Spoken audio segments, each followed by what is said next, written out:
Buongiorno a tutti, oggi purtroppo non posso essere con voi perché sono a Berlino dove sto per iniziare il montaggio del mio film sui migranti minori non accompagnati. Quello che ho fatto negli ultimi mesi è stato seguirne alcuni con la telecamera.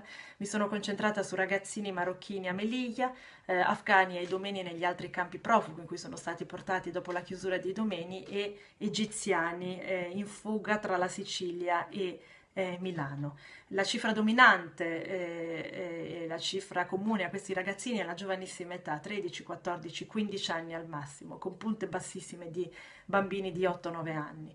In giro da soli.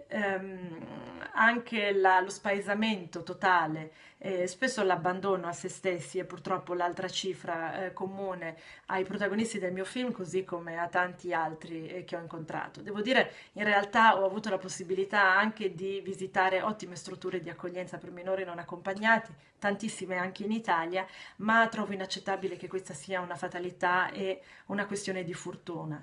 Credo che in Italia, come altrove, come ovunque in Europa, dovrebbero esserci degli standard che andrebbero rispettati e soprattutto ci vorrebbe un organismo sovranazionale europeo di controllo che si prenda la responsabilità di monitorare i centri di accoglienza, partendo proprio da quelli dei minori non accompagnati, data la categoria estremamente vulnerabile, e si occupi di accertare che appunto determinati standard minimi vengano rispettati.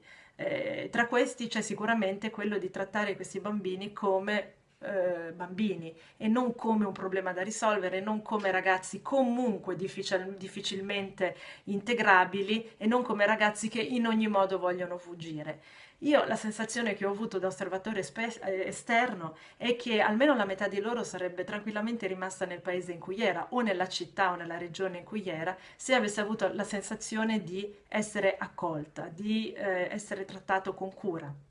Che non significa ovviamente fare quello che loro chiedono, rispondere alle loro richieste spesso folli, sempre con un sì, ma davvero includerli, trattarli con la cura con cui trattiamo i ragazzini del nostro environment, le ragazzine, siano parenti, figli di amici, figli dei vicini di casa e così via.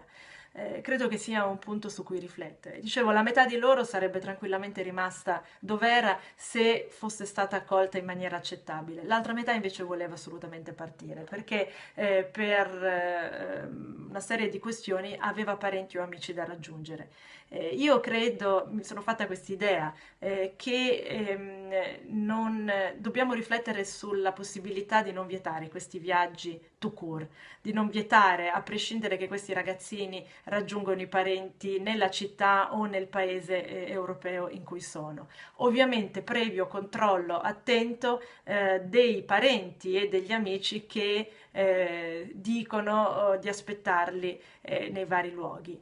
Vi dicevo prima, io ho seguito da lontano 3 ragazzini nigeriani che dopo 3 settimane e mezzo chiusi nell'hotspot di Pozzallo, tra svariati corpi di polizia e controllo, Frontex, Guardia di Finanza, Esercito e Carabinieri e Polizia, tutti dentro l'hotspot, sono riusciti nel corso di una delle loro uscite diurne, 2 volte al giorno possono uscire i minori non accompagnati, sono riusciti a fuggire, prendere un autobus da Pozzallo a Catania ed un secondo da Catania a Milano senza nessun tipo di controllo né nessun tipo di difficoltà.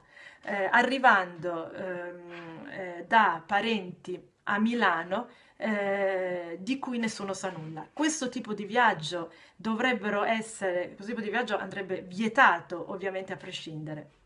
Viaggi verso famiglie o amici della famiglia che eventualmente possono aiutare i ragazzi nel difficile processo di,